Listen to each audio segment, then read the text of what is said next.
Suara di Taipei, Bawaslu ungkap dugaan pelanggaran pemilu. Satu informasi dari cnnindonesia.com. Pendengar, PR Badan Pengawas Pemilihan Umum atau Bawaslu menyatakan ada dugaan pelanggaran administrasi pemilu terkait pengiriman surat suara ke WNI di Taipei sebelum jadwal. Teman-teman, wah ini parah banget nih. Surat suara di Taiwan sudah dicoblos. Jadi KPU melakukan blunder. Kalau kemarin para calon pasangan presiden yang melakukan blunder, kali ini parah banget blundernya teman-teman. Yaitu KPU surat suara yang dikirimkan ke Taiwan itu sudah dicoblos duluan. Ada video yang beredar bahwa dia menerima surat suara tersebut dan dia melakukan pencoblosan. Artinya padahal kurang 2 bulan untuk proses pemilu Pilpres 2024 teman-teman. Masih Februari, masih lama, kurang lebih 2 bulan lagi. Tapi sekarang sudah dicoblos. Tapi untungnya permasalahan ini viral teman-teman ya. Bayangkan kalau ini tidak viral atau tidak diketahui oleh masyarakat, pasti ini akan dibiarkan. Berhubung ini lagi viral, maka ini diproses teman-teman. Banyak alasan dari KPU, juga beredar video sanggahan dari Bawaslu untuk menyalahkan KPU, dan akhirnya KPU mengakui kesalahannya. Lebih jelasnya, teman-teman juga kita ajak nanti nonton video komentar dari respon dari semua masyarakat terhadap KPU permasalahan ini teman-teman. Langsung saja ya. Bahwa pengiriman surat suara kepada pemilih baru akan berlangsung pada tanggal 2 sampai 11 Januari 2024. Jadi dengan demikian terdapat dugaan pelanggaran administrasi pemilu yang dilakukan oleh KPPSLN, POS, dan atau PPLN Taipei.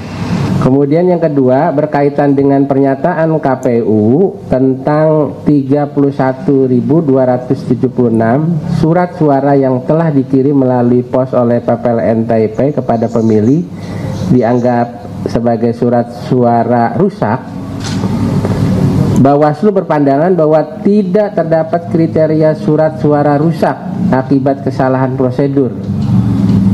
Nah, yang ini Bawaslu sedang mengklarifikasi bahwa surat suara yang dikirim ke Taiwan itu adalah surat suara yang tidak rusak. Jadi dengan demikian tidak ada alasan. Karena kemarin KPU menyatakan surat suara tersebut rusak, teman-teman. Tapi Bawaslu sudah mengidentifikasi dan sudah menyatakan surat suara itu tidak rusak. Surat suara yang telah dikirim kepada pemilih dengan metode pos sebanyak 31.276 lembar, 31.276 lembar surat suara untuk masing-masing jenis pemilu presiden dan pemilu anggota DPR RI Dapil Jakarta 2, DKI Jakarta 2. Setelah Bawaslu menyatakan surat suara itu tidak rusak dan memang kesalahan dari pihak penyelenggara pemilu, maka KPU mengeluarkan video klarifikasi juga bahwa surat suara tersebut dinyatakan tidak sah ya. Artinya apa? Sebelumnya memang itu benar-benar surat suara yang tidak rusak ya teman-teman. Akhirnya dicoblos oleh yang membuat video atau mungkin banyak orang ya. Karena dikirim sebelum, dan KPU menyatakan tidak sah. Luar biasa. Ini teman videonya. Tidak sesuai dengan ketentuan. Dengarkan baik-baik ya. Sudah diatur. Yang kedua, sehubungan dengan tersebut, KPU akan menyediakan surat suara pengganti. Bayangkan teman-teman, kalau seandainya hal ini tidak ketahuan atau tidak viral lah. Kita berterima kasih kepada teman-teman yang ada di Taiwan yang memvideokan itu, karena dari situlah ditemukan bahwa sebagian dari pemilih itu sudah mendapatkan surat suara duluan teman-teman. Terkait dengan suara yang sudah dicoblos duluan atau kertas suara yang sudah dicoblos duluan di Pilpres 2024 nanti, banyak netizen juga yang memberikan respon juga dengan emosi, dengan mimi, dan dengan respon lainnya. Langsung saja teman-teman ya, kita seru-seruan juga di video ini untuk menonton kesalahan dari KPU, blunder atau bahkan mungkin bisa dikatakan ini kesalahan atau kesengajaan, ya nggak tahulah. kita slow aja ya, kita tonton aja KPU video lalai ini. soal surat suara di Taipei yang sudah tercoblos. Gue jadi inget nih dengan kata-katanya Pak Mahfud MD. Apa yang dikatakan oleh Pak Mahfud MD kemarin pas waktu debat, diplomat sekarang kadangkala ada dari titipan partai. Itu kan ngeri banget ya, diplomat titipan partai. Duta besar, diplomat itu adalah intel. Nih Hendro Priyono yang bilang sendiri, duta besar itu adalah intel tuh ya. Jadi intel kita sudah disusupi oleh titipan-titipan partai, itu kan ngeri kan. Ya perbaikilah diplomat-diplomat kita lah. Dulu kita punya diplomat yang sangat handal seperti Haji Agus Salim ya. Tapi sekarang kita kok nggak punya diplomat yang handal ya. Apa karena titipan partai, jatah bagi-bagi kursi. Itu kan ngeri banget ya. Perbaikilah yang kayak gini lah. Malu-maluin banget nggak tuh. Assalamualaikum warahmatullahi wabarakatuh. Selamat sore sahabat Amin dimana saja Anda berada dan rekan-rekan se-Indonesia. Iya, ada beberapa berita yang kita baca bahwa di Taipei sana telah dilakukan pencoblosan ya, dan ujung-ujung KPU melalui ketuanya meminta maaf dan mengatakan bahwa itu kelalaian dan dinyatakan batal. Tapi bukan persoalan bahwa KPU menyatakan itu kelalaian dan dinyatakan batal, tetapi ini persoalan prosedural. Kemudian kedua, cara kerja. Kok bisa? Kalau ketahuan, maaf. Kalau tidak ketahuan, yang logis dong. Mas, ngapain Mas di situ, Mas? Ini biasa, Mas, lagi jualan masa lalu ini. Soalnya jualan sawah-sawah orang ini belum ada lagi yang beli, belum ada lagi yang laris ya. Susah jualnya. Oh, gitu ya, Mas. Susah ya hidupnya, Mas ya? Iya. Gimana Mas? Ya, Gimana, Mas? Gini, Mas, saya mau nanya ini, Mas.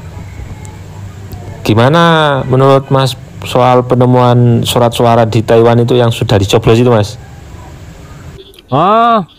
Soal itu surat suara yang sudah dicoblos nomor Samsul itu ya di Taiwan. Ya itu sesuai prediksi, Mas. Jadi wajar saja itu. Jadi kalau menurut saya lawan terberat di Pilpres kali ini itu hanya 3 ya. 1 KPU, 2 Bawaslu, yang ketiga itu MK ya. Oke. Saya lanjutkan jualan dulu ini. Lanjut, Mas. Rumput nanti kalau sudah kaya nanti ngajak-ngajak saya, Mas. Ada yang mau beli? Ya.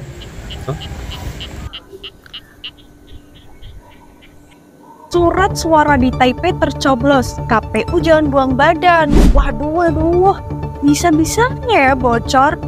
KPU diminta tidak buang badan menyikapi kasus tercoblosnya surat suara di Taipei. Direktur Eksekutif Migrancare Wahyu Susilo menyebutkan bahwa klarifikasi yang disampaikan KPU ini terhadap kasus tersebut belum menjawab persoalan. Wahyu mengatakan bahwa pernyataan KPU yang menyebut Panitia Pemilihan Luar Negeri atau PPLN Taipei melakukan pelanggaran atas kasus tersebut tidak cukup. Nah, jadi KPU diminta memberi perhatian serius terhadap kasus ini. Wahyu juga menyayangkan sikap KPU yang tidak mengakui adanya surat suara yang dikirim PPLN Taipei sebelum waktunya. Padahal nih, total sebanyak 31.276 amplop yang berisi 65.552 surat suara Pilpres dan Pileg DPR RI Dapil DKI Jakarta 2 telah disalurkan. Waduh. Dan sesuai dengan lampiran 1 Peraturan KPU PKPU nomor 25 tahun 2023 tentang pemungutan suara nih, surat suara untuk pemilih yang memilih menggunakan metode pos didistribusikan tanggal 2 hingga 11 Januari tahun 2024 besok. Sedangkan PPLN Taipei mengirimkan surat suara pada 18 dan 25 Desember tahun 2023. Jadi, nah ini ada berita viral nih ya, boleh sebarkan ya. Jadi ada surat suara yang sudah dicoblos di Taipei kan ya, mungkin di sini ada indikasi kecurangan ya. Namun Ketua KPU menyatakan surat suara tersebut tidak sah karena dikirim sebelum waktunya ya. Tapi seharusnya Ketua KPU ini jangan fokus kepada penilaian sah atau tidaknya suara ya, karena belum perhitungan memang. Jadi seharusnya fokus kepada apakah surat suara ini disalahgunakan untuk memenangkan paslon tertentu. Nah, itu harusnya fokus seperti itu. Atau ada indikasi kecurangan atau ada oknum-oknum. Ya, di sini ada dikatakan bahwa yang mengirimkan surat suara itu adalah PPLN Taipei ya. Meskipun Hasyim Asyari sendiri sudah menyatakan bahwa ada kelalaian, namun justru saya malah curiga ya dan bertanya-tanya kenapa bisa terjadi seperti itu. Karena jangan-jangan motifnya adalah menyalahgunakan surat suara dan memenangkan paslon tertentu ya dalam perhitungan nanti. Tapi bagaimana menurut Anda? Mungkin Anda ada komentar yang berbeda? Jadi itu teman-teman, no viral, no justice katanya. Kalau ini no viral, no revisi teman-teman. Karena seandainya kalau nggak viral kasus ini, ya kita nggak tahu apa yang akan terjadi. Itu saja ya videonya, semoga bermanfaat. Silahkan unek-unek kalian bisa ditulis di kolom komentar, karena kita bisa diskusi nanti bareng-bareng ya.